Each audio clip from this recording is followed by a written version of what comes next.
नमस्कार मित्रांनो, माझ्या यूट्यूब चॅनलवरती तुम्हा सर्वांचं खूप खूप स्वागत आहे। तर मित्रांनो, आज मी माझ्याकडे भजन ठेवलेलं आहे आणि सगळ्यांनी भजनाची सुरुवात ही रघुपती राघव राजाराम या भजनाने सुरुवात केलेली आहे आणि ह्या काकू माझ्या सोसायटीमधल्याच आहे।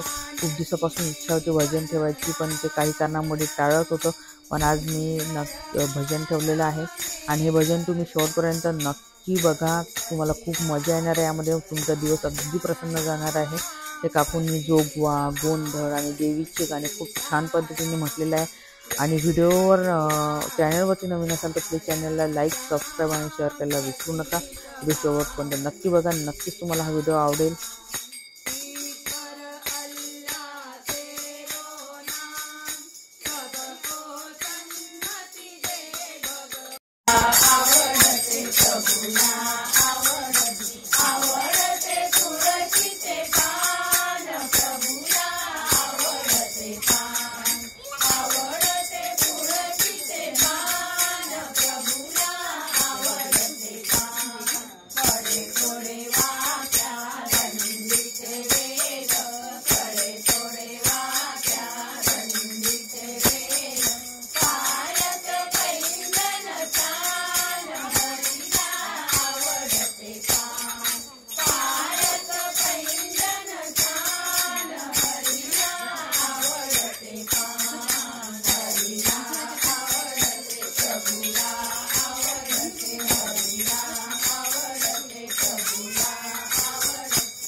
भजन झाल्यानंतर त्यांनी मला जोगवा मागायला सांगितलं होतं, त्यासाठी मी तांदूळ आणले होते त्या पातेल्यामध्ये आणि सगळ्यांनी मला जोगवा दिला होता. ते पहिल्यांदाच मी करत होते, कारण पहिला अनुभव होता आणि फर्स्ट टाईम माझ्या घरी मी भजन ठेवलं होतं.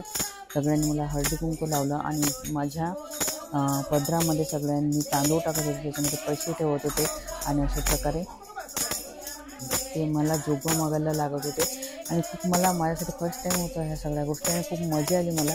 आणि घरी पण खूप मला प्रसन्न वाटत होतं. अशा गोष्टी मी पहिल्यांदाच करत होते आणि खूप मजा आली मला. त्यानंतर सगळ्यांनी एक कापून उठून माझ्या पत्रामध्ये तांदूळ टाकले आणि त्याला जोगमामी असं म्हणतात. आणि त्यानंतर त्यांनी मला त्यांच्यासोबत थोडंसं नाचायलासुद्धा लावलं होतं. आणि अशा प्रकारे सगळे एक जण उठत होतं आणि मला जोगमागाला लावायला लावलं होतं. आणि काकूने म्हटलं थोडंसं डान्स पण कर. आणि हे माझ्यासाठी खरंच पहिल्यांदाच होतं ह्या गोष्टी आणि खूप मजा येत होती मला ह्या गोष्टी करताना. आणि त्या पण खूप कॉमेडी होत्या, म्हणजे भजन पण करत होते आणि खूप मजा करत होत्या. आणि त्यांच्याकडून शिकण्यासारख्या गोष्टी म्हणजे म्हातारवयात पण आता कोणता आनंद घ्यायचा तो भजनाकडून त्या गोष्टी करत होत्या, भजन पण होते आणि त्यांच्या लाईफमधलं जे आनंदाचे क्षण होते ते पण ते जगत होते. आणि खूप मजा आली मला खूप छान वाटल्या ह्या गोष्टी करून.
मद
नवरात्रीचा पहिला दिवस होता आणि त्या दिवशी माझ्या घरी भजन ठेवलं होतं आणि खूप मला चांगलं वाटत होतं.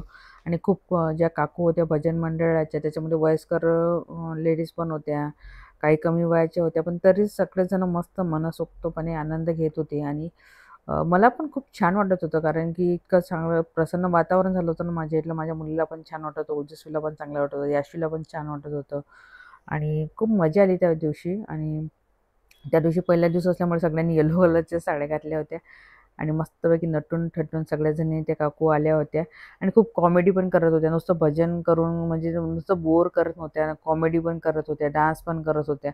म्हणजे त्यांच्याकडून बघून असं वाटत होतं, की एक दिवस असा गेला ना माझा, की खूप छान गेला त्या दिवशी. म्हणजे प्रसन्न वाटत होतं, की टेन्शन म्हणजे एका दिवशी कसंच आपल्याला खूप टेन्शन असते, पण त्या टेन्शनमधून भजनातून जर तुम्ही ऐकलं तर मन पण प्रसन्न होते, आपलं टेन्शन पण जाते, हसू पण येते, आपला डान्स पण आपण करतो, आपल्या हातात टाळ येते, देवाचं नामस्मरणसुद्धा त्याकडून होते आणि खूप साऱ्या छोट्याशा गोष्टीवरून आपल्याला खूप साऱ्या गोष्टी करायला मिळतात.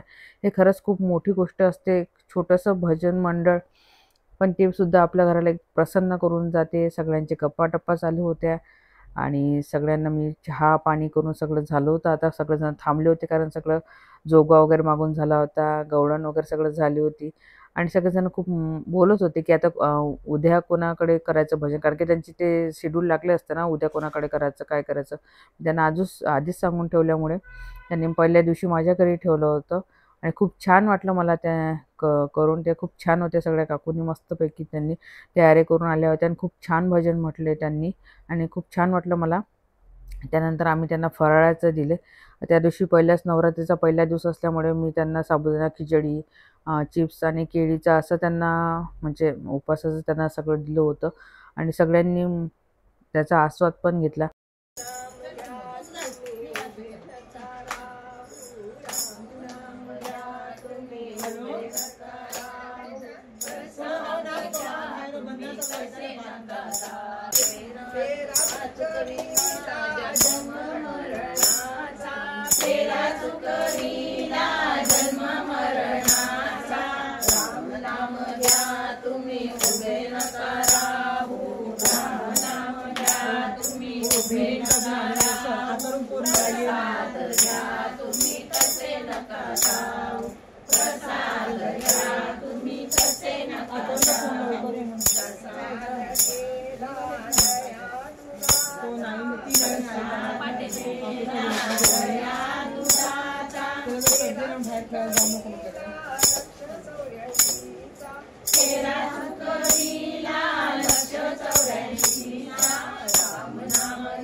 माझी फ्रेंड आली होती, तिने सगळ्यांना फराळाचं देत होती आणि सगळेजण आरामशीर आपल्या गप्पा करत होते, कारण आता भजन झालं होतं आणि आरामशीर काय 1-2 तास झाले होते. ते 5:30ला आले होते, 5:30 ते 7:30 झाले होते भजनाला. आणि सगळ्यांचं शेड्यूलचं गोष्टी चालू होत्या, कधी करायचं, काय करायचं. आणि एकेकाला ती माझी फ्रेंड येऊन आनंद देत होती, त्यांना फराळाचं करून. कोणी करत होतं, कोणी सोबत घेऊन जात होतं. पण सगळेजण मस्त हसत हसत खेळत होते आणि गोष्टी करत होते. आणि अशा यांच्याकडे बघून पण आपल्याला प्रेरणा मिळते, की बाबा काही झालं तरी हसतमुख राहा. आणि त्यांच्याकडून शिकण्यासारख्या अशा गोष्टी आहेत, की किती वयस्कर झालं तरी आपलं बालपण, आपलं जे लहानपण असतं ते कधी विसरायचं नाही. आपण नेहमी लहानच आहोत या दृष्टीने विचार करायचा आणि जग काय म्हणे याकडे लक्ष द्यायचं नाही. मस्त प्रसन्न राहायचं, आनंदी राहायचं. हेच त्यांच्याकडून मला शिकण्यासारखं गोष्टी वाटल्या आणि खूप छान होत्या त्या सगळ्या काकू पण आणि खूप कॉमेडी पण होत्या. आणि अशा प्रकारे नवरात्रीच्या पहिल्या दिवशी मी माझ्या घरी भजन ठेवलं होतं आणि त्या दिवशी खूप चांगलं वाटलं मला आणि माझ्या मुलीने पण मला साथ दिली. कारण की मी वेळेवर हे भजनाचं ठरवलं होतं, कारण की माझ्या मनात खूप दिवसापासून चालू होतं की भजन करायचं, भजन करायचं. पण मी भजन करायचं म्हटलं की प्लॅनिंग काही नव्हतं आणि आदल्या दिवशी मी भजनाचं ठरवलं. ते काकूंना विचारलं आणि ते काकूंनी म्हटलं की ठीक आहे, आपण नवरात्रीचा पहिला दिवस खाली होता म्हणून ते काकूंनी म्हटलं की चला आपण नवरात्रीच्या पहिल्या दिवशी आपण तुझ्या घरी भजन करूया. आणि खूप दिवसाची इच्छा म्हणजे याश्वी मी जेव्हा प्रेग्नेंट होती तेव्हापासून माझी खूप दिवसापासून इच्छा होती की भजन करायचं. पण माझं करणं झालंच नाही. पण त्या दिवशी मला त्या दिवशी ती डेट मला मिळाली आणि काकूंनी पण हो म्हटलं की चला तुझ्या घरी आज पहिल्यांदा आपण भजन करूया. आणि त्या दिवशी झालं, मग त्या दिवशी आमच्या घरी भजन झालं. आम्ही सगळ्यांसाठी गिफ्ट पण आणले होते आणि सगळ्यांना म्हटलं की तुम्ही आता फराळाचं करून घ्या आणि मग आम्ही तुम्हाला गिफ्ट वाटप करतो. आणि मग मी त्यानंतर गिफ्ट आणले सगळ्यांसाठी. सगळ्यांना मी हळदी-कुंकू लावलं, आधीच लावलं होतं. त्यांच्या हातात सगळ्यांना मी हळदी-कुंकू आधीच लावून घेतलं होतं आणि सगळ्यांना गिफ्ट देऊन सगळ्यांना नमस्कार करत होती. आणि त्या पण खुश होत्या की चला नवीन सुरुवात झाली. पहिला दिवस होता नवरात्रीचा आणि त्या खुश होत्या सगळ्याच जणी. आणि मला पण चांगलं वाटलं त्या दिवशी माझ्या घरी भजन झाल्यामुळे. कसं आहे ना मंडळी, की असं वाटते आपली इच्छा असते खूप दिवसापासून हे करायचं, ते करायचं, पण लहान मुलगी असल्यामुळे माझं करणं होत नव्हतं. पण नेमकं त्यांनी हो म्हटलं आणि त्या दिवशी माझ्या घरी भजन झालं. माझी मैत्रीण माझ्यासोबत असल्यामुळे मला काही भारी नाही, कारण एकटीला खूप भारी जाते अशा गोष्टी. कार्यक्रम असल्या घरी आपल्या घरी तर ती बिचारीच्या घरच्या दिवाळीची साफसफाई म्हणजे ती चालू होती तिची साफसफाई आणि तिला मी त्यामध्ये बोलावलं तरी तिने मला मदत करू लागली.